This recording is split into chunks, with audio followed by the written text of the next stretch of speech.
एक समय की बात है, किसी गांव में एक बुढ़िया अपने बेटे के साथ रहती थी। वह मेहनत मजदूरी कर अपना गुजारा करती थी। एक बार बुढ़िया के मन में विचार आया कि अब मेरा पुत्र विवाह के योग्य हो गया है, अब उसे बहू ले आनी चाहिए। कुछ समय बाद बुढ़िया ने अपने बेटे का विवाह सुशील कन्या से कर दिया। उसकी बहुत सुंदर गुणकारी बहू थी। वह सुबह जल्दी उठकर साफ सफाई कर, घर आंगन को साफ कर, वह स्नान कर शिव का पूजन करती। विवाह के कुछ समय बाद सावन का सोमवार आया। बुढ़िया की बहू भगवान शिव की अनन्य भक्त थी।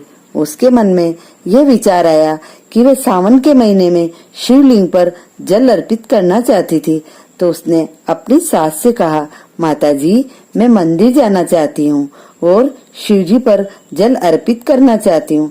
लेकिन बुढ़िया ने उसे मना कर दिया। कहा, घर पर ही शिवजी की पूजा व पाठ कर लो, मंदिर जाने में बहुत सारा समय बर्बाद हो जाएगा।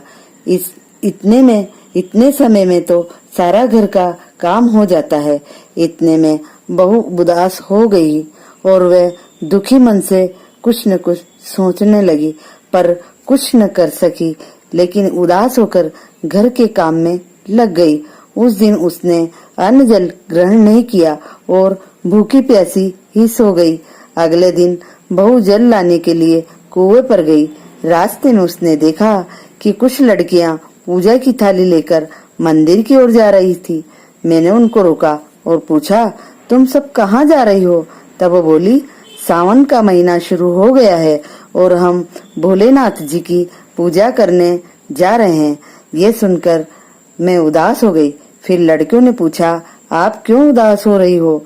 तो मैंने कहा, मेरी सास ने भोलेनाथ की पूजा करने के लिए मुझे मना कर दिया।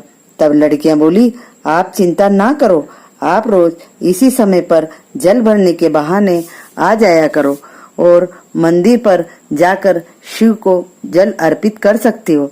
तब मैं बोली, मेरे पास तो कोई पूजा सामग्री भी नहीं है। घर में जाऊंगी और लाऊंगी तो सास को पता चल जाएगा। तो लड़कियां बोली कि कोई बात नहीं, पूजा की सामग्री हम ले आएंगे और अच्छे से जल चढ़ाकर पूजा करो। यह सुनकर मैं बहुत खुश हुई और उनके साथ मंदिर आने लगी। रोज मैं उसी समय आकर जल की गागर भर शिव को जल अर्पित कर वो पूजा कर बड़े भक्ति भाव से मैं जल अर्पित कर भगवान की कथा सुनती। सारी बात मैं सास से छुपाती थी और मैं भोलेनाथ जी से कहती, मुझे माफ करना, मैंने सास से ये सारी बात छुपाई। पूरा सावन का महीना निकल गया। सावन के अंतिम दिन मुझे विचार आया कि मैंने पूरा सावन निकाल दिया और मैंने सारी पूजा इन लड़कियों की सामग्री से की और जल अर्पित किया। तो आज में सावन का आखिरी दिन है, मुझे भोलेनाथ को कुछ न कुछ अर्पित करना चाहिए। ऐसा सोचकर बहू ने नाक की नथ उतारी और उसे पानी से धोकर साफ कपड़े से पोंछकर शिवलिंग पर अर्पित कराई और घर आ गई। घर आकर वो अपनी सास से नजर छुपाकर इधर उधर घूम रही थी, क्योंकि वो जानती थी कि नाक में नथ न देखकर मेरी सास पूछेगी और कहेगी। ऐसे में दोपहर हो गई और मैं इधर उधर ही होती रही। अचानक से सास की मेरी नाक पर नजर पड़ गई। नाक में नथ न देखकर पूछ लिया, बहू, तुम्हारी नथ कहाँ गई? माँ जी, मुझे पता नहीं, कहीं गिर गई होगी। अच्छा, तो ये बताओ, तुम आज कहाँ गई थी? वहीं जाकर ढूंढ लेंगे। जब मैं पानी भरने गई तब तो मेरे नाक में नथ थी। उसके बाद मैं उपले थापने गई, शायद वह उपले में ही मेरी नथ रह गई। दोनों वहाँ देखने जाते हैं और सास कहती है, चलो उपलों को तोड़ते हैं। और जैसे ही उपले तोड़ने लगे, जैसे जैसे उपलों के टुकड़े करने लगे, हर एक टुकड़े में नाक की नथ निकलती।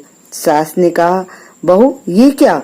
नथ तो एक थी, लेकिन हर कंडों में ये नथ नजर आ रही है। सासू जी, मैं क्या कहूँ, ये भोलेनाथ का आशीर्वाद है। मैंने आपसे कुछ बातें छुपाई है, वो बात मैं आज आपको बताती हूँ। बहू ने इसी तरह से उसने सारी कथा घर की दोहरा दी। सास ने सुना।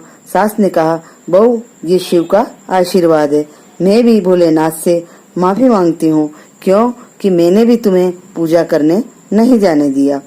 और उस सास बहू से माफी मांगती है और बहू कहती है, ये जो मैंने पूजा की है सावन के सोमवार की आखिरी सोमवार है, ये मुझे शिव जी का आशीर्वाद है। इसी तरह सब सोमवार का व्रत करते रहें और भोलेनाथ का आशीर्वाद लेते रहें। ओम नमः शिवाय।